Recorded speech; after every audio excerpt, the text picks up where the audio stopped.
Come on in. Hi, my name is Ashley. I am one of the registered dietitians at the hospital. I'm Anita. Hi, Anita. Can you tell me your date of birth?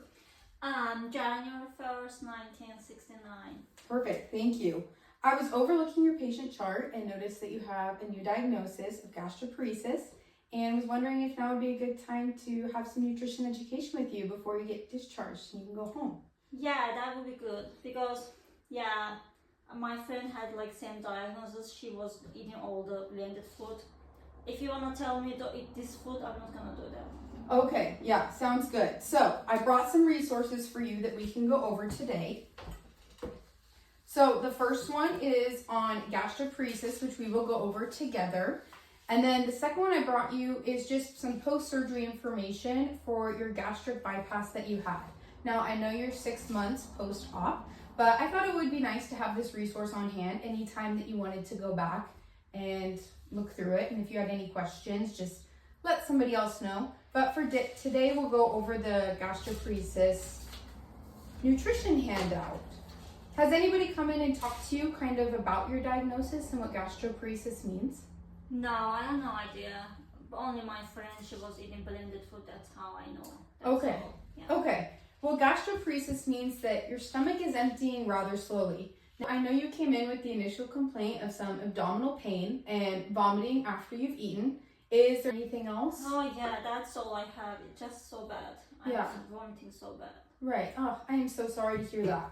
Well, during your gastric bypass surgery about 6 months ago, there was some damage done to the vagus nerve in your stomach. And that nerve is responsible for filtering the food you eat through your intestines that really kickstarts the digestion process. Now, when that nerve isn't working, food can get backed up into our stomach and not break down in digestion, causing it to push on your stomach. And since you've had surgery and your stomach is a little smaller, that can cause some abdominal pain. And when the food is not moving through the stomach and we lay down or we move funny, it can cause a lot of nausea in our stomach and some regurgitation could happen, hence why you might be vomiting after you eat. Now, there are a few dietary changes that we're going to talk about today. We do not have to blend all of your food. That's great to know. Yeah, but we're going to talk about maybe some tips and some changes we can make in our diet that are going to help with those symptoms. Now, changing your diet is not going to heal the gastroparesis that you have. However, they're going to help with the comfortability of being able to eat and digest food, and they're really going to help manage those symptoms, okay? Does that sound good? That's great. Perfect. Okay, so the first thing... I'm about to eat. Yeah. So the first thing is instead of eating 3 large meals a day, we're going to start by eating 4 to 6 smaller meals. This is going to help your stomach kind of break down all those foods and get your, the digestion process started without having to break down a whole meal at once.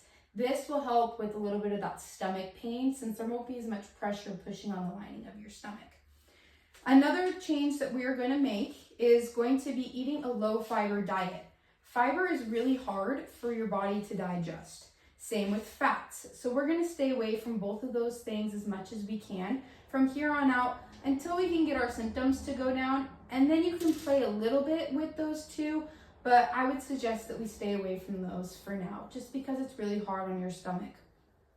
Okay, so looking at the foods recommended in this handout, it kind of breaks down some of the foods that you should be able to eat just fine. Now, on this page, however, it talks about foods that we kind of want you to stay away from for a little bit. These foods are going to be high in fiber, high in fat, and super hard in texture. Texture is another thing that I kind of want you to pay attention to now. So eating tough meats like steaks or roasts, not only are they high in fat, but they're hard for you to chew and hard for your body to digest. So staying away from those would be a really good idea. So looking at these, are there any foods that on these lists that you can come up with that you would be able to eat for, say, breakfast?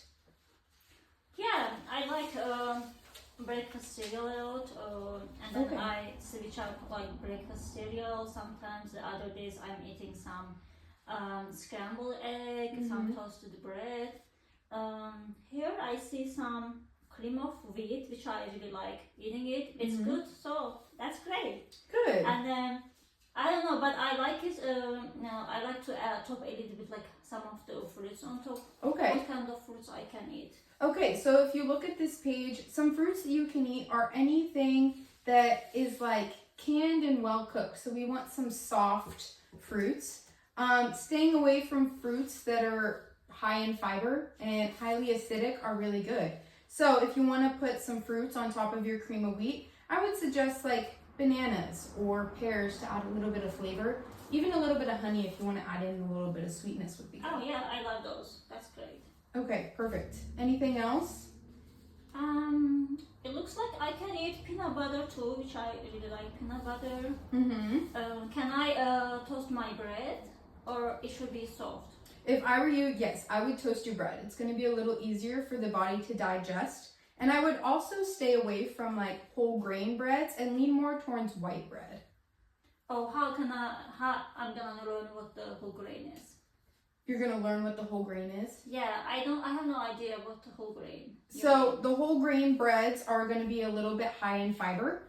And so those are going to be harder for your body to digest. So when you go to the store, it'll tell you on the label if it's a whole grain bread or a white bread. I would just stick more towards the white breads, or even like sourdough breads you should be able to digest. Oh yeah, I like fine. sourdough bread. Okay, perfect.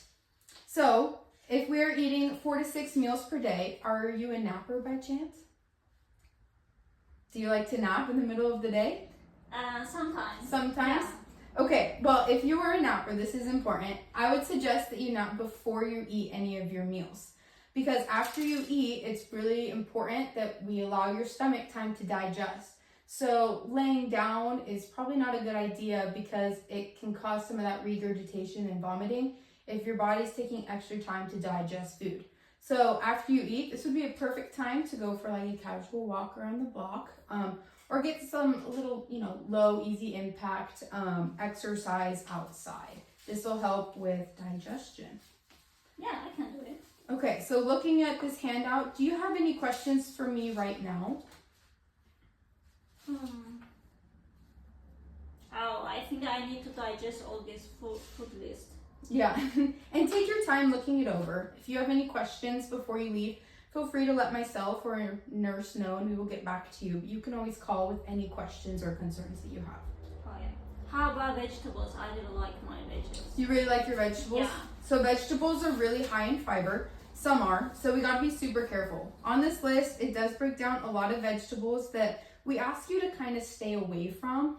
But we do provide a list of ones that you should be able to digest just fine.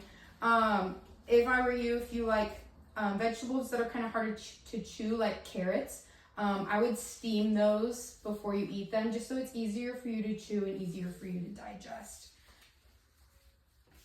Okay, that sounds good. Do you have any more questions for me? I think I'm good. Yeah? Yeah. Okay, perfect. Thank you. Yeah, of course. Do you need anything before I head out? No, just thank you for not putting me on blended diet. I hate that. Yeah, of course, no problem. Well, it was nice to meet you, Anita. Nice to meet you too. Thank you.